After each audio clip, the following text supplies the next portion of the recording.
Le soleil de novembre réchauffe les briques de la cité épiscopale. Albi la Rouge, classée au patrimoine mondial de l'UNESCO, avec sa cathédrale Sainte-Cécile dominant les bords du Tarn. Un beau lieu de villégiature, choisi par la Sémitane pour donner à ces vieux tramways une seconde jeunesse. En voici un de ces trams Alstom mis en circulation en 1985.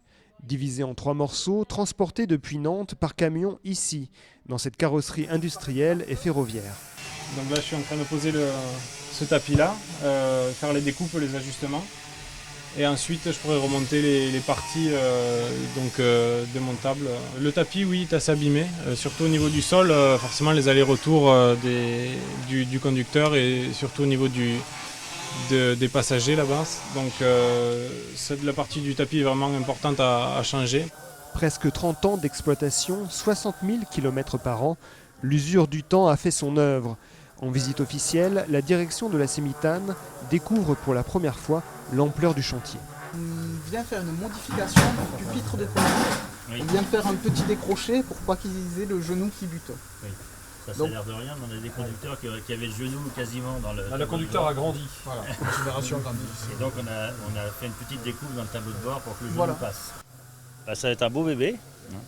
Il a bien besoin d'une deuxième vie, c'est surtout ce dont on s'aperçoit après quand même pas loin de 30 ans de bons et loyaux services, dans lesquels sont passés pas mal de pieds nantais. Et donc je pense que cette deuxième vie, il l'a bien mérité, mais il y a un peu de travail pour la lui redonner, quoi. Peinture extérieure et intérieure, remise en état des ossatures des sièges. Plus confortable, l'industriel promet aussi un tramway moins bruyant. Quand vous passez d'une caisse à l'autre du tramway, vous passiez à travers un couloir fait de panneaux composites. Nous allons aujourd'hui avoir un couloir souple, beaucoup plus silencieux, beaucoup plus agréable. La luminosité du tramway est également améliorée. Le confort thermique par la mise en place de nouveaux vitrages. L'aspect propreté, puisqu'un nouveau tapis de sol est également mis en place dans le tramway. 8 semaines sont nécessaires pour rénover un tramway. 20 rames vont ainsi se succéder dans ces ateliers jusqu'en 2016. Le tramway, c'est pas comme une boîte de haricots verts, il n'y a pas une date de péremption dessus. Donc ça ne meurt pas en un seul jour. Simplement, ça se dégrade, il y a des éléments qui sont obsolètes. Et si on ne fait rien, le coût de maintenance a tendance à monter de façon exponentielle. Et donc ces opérations, ça permet de ramener ces coûts de maintenance dans des proportions tout à fait acceptables pour un réseau qui doit exploiter 90 tramways. Budget de cette rénovation, un peu plus de 13 millions d'euros.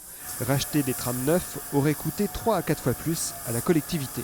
Il est évident que la raréfaction de l'argent public va nous conduire de plus en plus à faire preuve d'imagination et d'inventivité pour prolonger toujours dans les meilleures conditions d'exploitation la vie de nos équipements. Et quand on voit des choses aussi solides qu'un tramway Alstom des années 80, ce serait dommage de le mettre au rebut.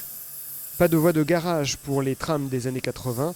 Remis à neuf, ils repartent pour 10 à 15 ans de circulation.